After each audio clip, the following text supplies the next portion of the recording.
Thank you for tuning in to the Victory is Greater Than the Struggle, an ex-lesbian podcast with myself, your host, Jessica Newsom. Okay, so last week we spoke a little bit on just basically how we need to trust God to know the desires of our heart and what it looks like to begin to let God meet our emotional needs. Okay. And with that being said, we kind of went into Psalms 37 verse 4, delight yourself in the Lord and he will give you the desires of your heart. And how basically it's not everything that we desire. God's like, yeah, sure, I'll give it to you. I'll give you that person that's actually toxic for you because you want it, right? No, God's a good God. He knows exactly what we need, but then he also knows the things that we don't need as well, right? And so he wants us to adjust our perspective. He wants us to begin to seek him and serve him and worship him. And a byproduct of that is our peace in him. A byproduct of that is feeling fulfilled in our life. And so what I really want to talk about today is happiness, because that is something that people always kind of get stuck with. They struggle with that thought of, yeah, I want to serve God. Yeah, I worship him, all that stuff. But I really just need to be happy. I don't feel happy in this life. I don't feel happy at my job, happy in my social circle. Whatever the case is, it's a void of feeling happy. And so if we look to the world for happiness, what does that look like? A lot of happiness looks like just having things, okay? Happiness is having that perfect relationship, having kids, all of those things. Those are things that make us happy. But if you look at people, let's say who are rich and famous, who have all of the things that we think if we had those things, we would be totally happy. Then the next thing you know, they commit suicide. Right? And we don't know what's going on in the minds and hearts of those individuals. But if they had those things that we would kind of describe as what would make us happy, if that should have made them happy, but it didn't, there must be something more to this happiness than stuff. There must be something more to happiness than the things that we think we need in our life, right? And so chasing after this pursuit of happiness, with happiness being our goal, our main focus, not God, happiness being our goal, we will always remain unhappy. Always. There will always be a void in our hearts, in our minds, as we chase happiness without chasing God first, right? A byproduct of following God, a byproduct of chasing after God and serving him and letting him be the God of our lives and saying, you know what, God, like, I want you to be my foundation. A byproduct of that is happiness. We will begin to really understand what happiness is. And so let's go to the Bible. Let's go to people in the Bible who have chased after a form of happiness. So if we look at Abraham and Lot, right? So Abraham is on this journey to this place that God has for him. And he took along Lot, right? His family member Lot. And so it's him and Lot moving forward, but both of them begin to really just acquire just so much stuff. Stuff that basically the land that they're on cannot hold both of them. So Abraham's like, you know what? You go this way, I'll go that way, or you want to go that way, then I'll go the other way. Whichever way, you pick the land that you want to go to, and I'll go the opposite direction, because we don't want strife amongst our people, amongst our servants, right? So let's just go ahead and split up. And so Lot chose the place that looked so much better. Lot chose that place that looked like, oh man, this place, it is totally clutch. Like, I love this. It's going to bring me happiness. Look at all the stuff that's in this place. He chose that place, but what he actually chose, not knowing it, was a place that was filled with wickedness. It looked good. It looked like it had all of the things that he wanted, all the things that he desired, and he chose that thing that really just called to his flesh and his eyes. He perceived with his eyes that it looked good. He perceived with his flesh that this will be good for us, right? And it was actually Sodom and Gomorrah, the place that was filled with much wickedness that God eventually totally destroyed, sparing Lot and his daughters. His wife even died along the way, trying to leave. And so although he perceived with his senses that this was good for him, it actually was not good at all for him. Let's go to someone else. Let's go to Saul, right? Saul, who is chosen by God, Saul the king, right? Chosen by God. Saul had a heart after God, right? He was for God. God is first. God is everything. And I will allow God to lead me as I lead the people, right? But what happens when people get fame? What happens when people seek prestige and things above seeking God? That's what Saul did. He began to turn from God and turn towards the thing. He began to turn towards chasing accolades and prestige, and that ended up being his downfall. What about Sarah? Sarah was promised a child. Abraham and Sarah, God was like, look, I'm going to do this thing in you. You guys are going to be the parents of many nations. I'm going to give you a child. And from that offspring, man, great stuff is going to be done, right? And so as time passed, Abraham and Sarah began to get just really upset and frustrated because they realized that, hey, they were getting older and Sarah wasn't even pregnant yet. She was getting older. She eventually became past that age of childbearing, right? To where it's like, you know what, man, I don't even know if this is going to happen. It is going to be an act of God because I'm not even supposed to be having children at this age, right? It's not supposed to happen for me anymore. And time passed. And what happens? They begin to just really become downcast. They begin to really just say, man, I know that that's what God said, but is it going to happen? So much time has passed. And then Sarah said, you know what? Maybe I'll help God. I will give my maidservant to my husband, and through their offspring, that will be my offspring, right? And God will do this through her. And so Sarah took it into her own hands to do what God said he will do for both of them. And so from that, from disobeying God, if we look further on in the Bible, right, Hagar, her maidservant, Sarah's maidservant, Hagar, her offspring, just eventually in life in general, it just became very chaotic. Her offspring. There was so much destruction in that lineage, but God still said, I am going to do that thing for you. And he did. God still came through for them. Sarah ended up having a child, and that's awesome. But thinking about the fact that she was just frustrated with God's timing, and she said, you know what? I am unhappy, so I'm going to do this. I am going to help God. I am going to bring about my own happiness. That's what so many of us do all the time. We say, you know what? I am feeling, it's all about our feelings. I am feeling unhappy, so therefore I am going to do whatever I need to do to make myself happy. And then we get in these toxic relationships, or we don't let go of toxic relationships because we don't want to let go of a form of happiness that is nothing compared to the happiness that God can give us. Nothing at all.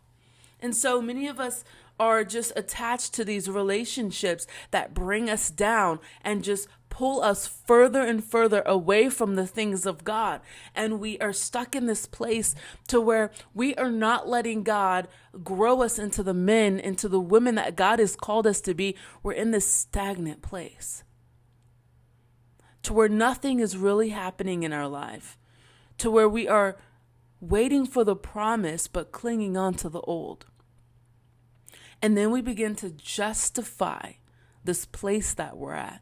Well, maybe God just has me here for a longer time because. Well, maybe God didn't do this for me because it wasn't in his will. We justify the stagnation in our life when a lot of times it's us holding ourselves back. It's not God. God has something greater for us. God has a future for us, plans and hopes for us. But a lot of times we discount ourselves from that because we choose to seek happiness our own way. Excuse me. We choose to seek happiness in people and places in our comfort zones. What are those comfort zones that you have in your life? What are those comforting things, those things that we glean to that give us a sense of peace, a sense of happiness? Maybe it's pornography. Maybe it's same-sex relationships when God has been calling you out of those things, right? Maybe it's toxic relationships. Maybe it's a lack of discipline. Maybe it's laziness. Maybe it's fear of stepping out into the unknown. God is telling you to do something, but you're afraid that it's not going to happen. Maybe you're too lazy and you're just like, man, that's so much work to put in to seeing that thing happen, and you just don't feel like it. Happiness is not something that God promised us. He didn't say, you know what? You follow me and you will be happy in everything at all times. No, God actually says, wait a second, you're going to go through the valleys of life. Why? Because it's those things that make you stronger. When you become stronger, when your mind becomes stronger, when you're able to overcome the sins and the temptations that so easily used to entangle you and trap you, you become stronger, and a byproduct of that is you become happier in life. The byproduct is happiness and peace in God. Happiness meaning, you know what? Man, I'm not at that place anymore to where I do that thing that just always kind of kept me trapped and kept me down. I'm at a place to where I'm not watching pornography. I'm not masturbating anymore. Like I am not entangled in that perpetuation of that sin. I'm not doing that anymore. I'm feeling a sense of freedom in Christ Jesus because that cloak, that thing that has been weighing me down, it's now been taken off because I am now able, I am strong enough to walk in the things of God because I know that those pulls of temptation, it's not me because I'm a horrible person. It's the enemy trying to keep me trapped and keep me down and keep me stuck. And now that I know in my mind that this is the enemy, I can really understand that, you know what? The Holy Spirit lives on the inside of me and gives me the power and the strength to turn from those things and say, you know what? I am going to choose to not fall into that trap anymore. I'm going to choose to turn from that sin and cling on to God. And even though my flesh says I want this thing bad, even though my flesh is like, man, I'm really tempted to do that, I am choosing to not do that. I'm choosing to turn away from the enemy and choosing to turn towards God. And I become stronger and stronger to where, you know what? I don't have to beat my flesh up anymore to choose to turn away from those things. I don't want to really do them anymore. And there's things in your life to where you still want to do it. Come on, there's areas in my life to where I struggle and I still want to do that sin. My flesh says, you know what? Yeah, I really want to do that. And saying no is hard because my flesh is screaming at me. But it's the choices that we make. And it's not, we have to get to a place to where we don't beat ourselves up over the fact that our flesh screams for the flesh, right? We have to get to a place to where we don't blame other people. My God, don't blame other people for the decisions that you make. It's not their fault. We're the ones that said yes. We're the ones that said okay. We're the ones that gave in to the temptation. It takes two to tango, right? But it's us that said yes. And so we have to just say, okay, you know what, God, help me to be the person that you've called me to be. Help me to be strong enough to say no. And God says, you know what? I have always given you a way of escape. I told you not to answer the phone, told you not to go to their house. I told you not to watch that TV show. I told you to listen to a sermon instead of doing nothing, because that idle mind will oftentimes get you in trouble, right? And you aren't strong enough to rest in that place of idleness because you still give in to the temptations of your flesh. God always gives us a way of escape, but do we take that way? Do we take that way? There's people in our lives that, well, we should have people in our lives that are there to help uplift us, help us to walk in the direction that we should go. People in our lives to help us see clear, like give us clarity with our situation. But do we take that advice? I speak to people all the time and I love it. And I give people that advice because I see the pitfalls that are in front of them. And I'm like, yo, I've been there, done that, fell in that bad boy. You don't want to do that. But not everyone always takes the advice that I give. And then they fall into the trap of sin. They feel discouraged. They beat themselves up and they disappear from me because they feel so bad. We shouldn't live by our feelings. You fall, you better call me back and say, you know what, this is what's going on, Jessica. Pray for me. Or I just want to talk to you. Just talk to me, Jessica, something. Don't run away when you fall. Don't run away when you choose sin over God. Don't run away from God when you mess up and you fall short. That is the place you need to run to when things get chaotic and things just turn into absolute chaos. You need to run towards God. Don't worry about all the stuff that you've done and the things that you've messed up. You know what? God is so good at being forgiving. He's so good at loving us.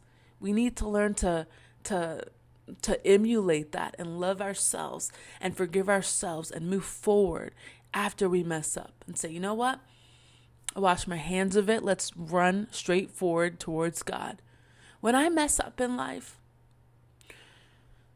I have over time gotten so much better at running towards God instead of resting in the sorrow and the frustration and the anguish of what I've done. I am so much quicker just able to just turn on worship and just get in the presence of God and move on like nothing. Does that mean that you just don't worry about the sin and you just kind of like, whatever? No. We have to know that, you know what? We messed up in life.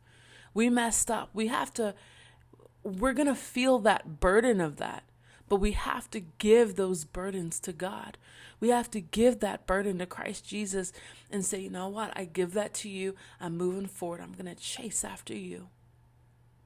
And so I hope that you in your life, you choose not to chase after happiness, but instead you begin to choose to chase after God. Chase after what it means to serve Him, to know Him, to understand His heart, to rest in His love, to get closer to Him. And you will begin to realize by then, and only then, will you begin to understand and realize that happiness is a byproduct of following God. Because the form of happiness that God gives us does not look like the happiness that the world promises us. I thank you guys for tuning in to The Victory is Greater Than the Struggle. If you want to donate to this ministry, I would greatly appreciate it. You help this ministry run. You help me do the things that I do. You help me minister to people one-on-one around the world, Belize, Thailand, Canada, New York, California, Thailand, Indonesia, everywhere. It is you that helps me to be able to do this. And you know what? There aren't many people out here that says, God did this for me, and I want to walk with people who God is calling out of homosexuality. So please, if you want to donate to this ministry, you can go to our website, www.loveatthecross.com, okay, /donate. You can go there, check us out. And if you haven't purchased my book, An Unconventional Love Letter to the LGBTQ Community, please, you can go on the website and purchase that as well. It will really help the person who wants to minister to the LGBTQ. It will help the person who is in the LGBTQ and God is calling them out and you have so many questions, you're so confused. This book will help you, okay? I absolutely love you guys, and I'll see you next time. Tune in.